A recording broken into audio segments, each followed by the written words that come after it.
Hi అందరికి welcome back to crack JEE Telugu. సీసాబ్ అయితే start అవబోతుంది కాబట్టి మీకు తెలియాల్సింది ఏ డాక్యుమెంట్స్ అప్లోడ్ చేయాలి, ఎవరు అప్లోడ్ చేయాలి, ఎక్కడ అప్లోడ్ చేయాలి అనేది ఇవన్నీ ఈ వీడియోలో కవర్ చేద్దాం. లాస్ట్ వరకు చూడండి. మీకు ఎలాంటి డౌట్స్ ఉన్నా కామెంట్ సెక్షన్ లో అడిగేయండి. గైస్ నేను ప్రతి వీడియోలో చెప్తాను, ప్లీజ్ సబ్స్క్రైబ్ చేయండి. చిన్న పని జస్ట్ మీరు ఇది ఒక్కటి చేస్తే మా టీంకి చాలా మోటివేట్ చేస్తుంది, మీకు ఇంకా మంచి వాల్యుబుల్ కాంటెంట్ తీసుకురావడానికి. సో వెంటనే చిన్న యాక్షన్ అయితే చేసేసేయండి. Thank you so much. First ఎప్పుడు ఈ డాక్యుమెంట్స్ అప్లోడ్ చేస్తారని చూద్దాం. ఫస్ట్ వచ్చేసి ఆఫ్టర్ అలాట్మెంట్. మీ అలాట్మెంట్ అయిపోయిన తర్వాత ఆన్లైన్ రిపోర్టింగ్ టైంలో మీరు డాక్యుమెంట్స్ అప్లోడ్ చేస్తారు. మీరు ఫ్రీజ్ ఫ్లోట్ స్లైడ్ చూస్ చేసుకున్న తర్వాత అప్లోడ్ చేస్తారు.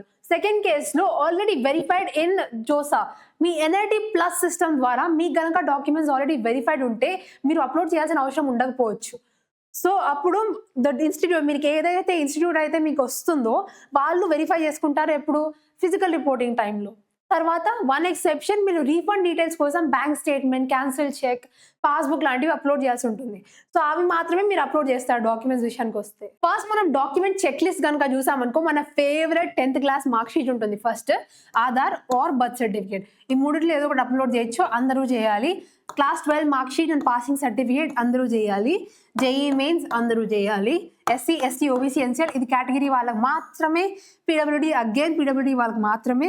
Certificate for less than 40% disability with writing difficulty ఇది కూడా కొంతమందికి మాత్రమే. So cross check or passbook copy అనేది రీఫండ్ డీటెయిల్స్ ఎంటర్ చేసేటప్పుడు ఈ డీటెయిల్స్ అని మీరు ఖచ్చితంగా ఎంటర్ చేయాలి. సీసాబ్ మెడికల్ సర్టిఫికేట్ అందరూ చేయాలి. ఓసీఏ సర్టిఫికేట్ ఆర్ పిఓఐ ఇది ఓన్లీ అప్లికబుల్ క్యాండిడేట్స్ మాత్రమే. Passport or citizenship certificate applicable candidates కి మాత్రమే. Certified English or Hindi translation where original is another language వాళ్ళకి మాత్రమే. ఇక్కడ నుంచి నేను కొంచెం బ్రీఫ్ గా ఎక్స్ప్లెయిన్ చేస్తాను. డేట్ ఆఫ్ బర్త్ ప్రూఫ్ అనేది submit any of the class 10th mark sheet are certificate, Aadhaar card or birth certificate. ఇక్కడ మీరు చేసే నార్మల్ మిస్టేక్ వచ్చేసి uploading the front are incomplete page, unclear Aadhaar image. Aadhaar card చాలా మంది light గా తీసుకుంటారు, నాకు ఎందుకు ఆ విషయం అర్థం కాదు. కానీ కొంతమంది బ్లర్రీగా ఉన్నా కూడా వదిలేస్తారు, బ్యాక్ ని ఫ్రంట్ పెట్టరు. సో ఇలాంటి చిన్న చిన్న మిస్టేక్స్ అనేవి చేస్తారు. గైస్ మీకు మళ్ళీ సీసాబ్ నుంచి క్వైరీ రావాల్సిన అవసరం లేదు.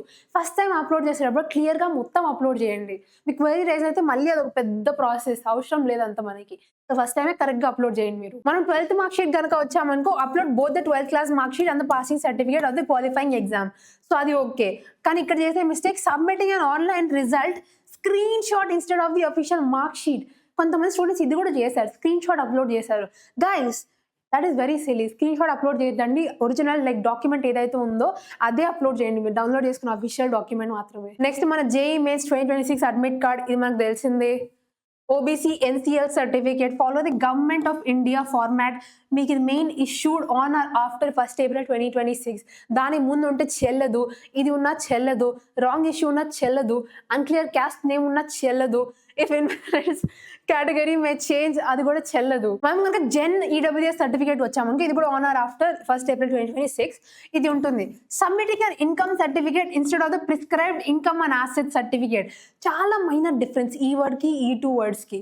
దీంట్లో ఏది మీరు పొరపాటున మిస్ అయి పెట్టారనుకో మళ్ళీ మీకు క్వెరీ వస్తుంది. కాబట్టి అది మాత్రం జాగ్రత్త చూడండి. Income certificate is different from income and asset certificate. తర్వాత మనం ఎస్సీ ఎస్టీ సర్టిఫికేట్ కనుక వచ్చామనుకో, ఓన్లీ మహారాష్ట్ర అండ్ తమిళనాడుకి కొంచెం డిఫరెంట్ గా ఉందనుకుంటా, బట్ మిగతాదంతా నార్మలే.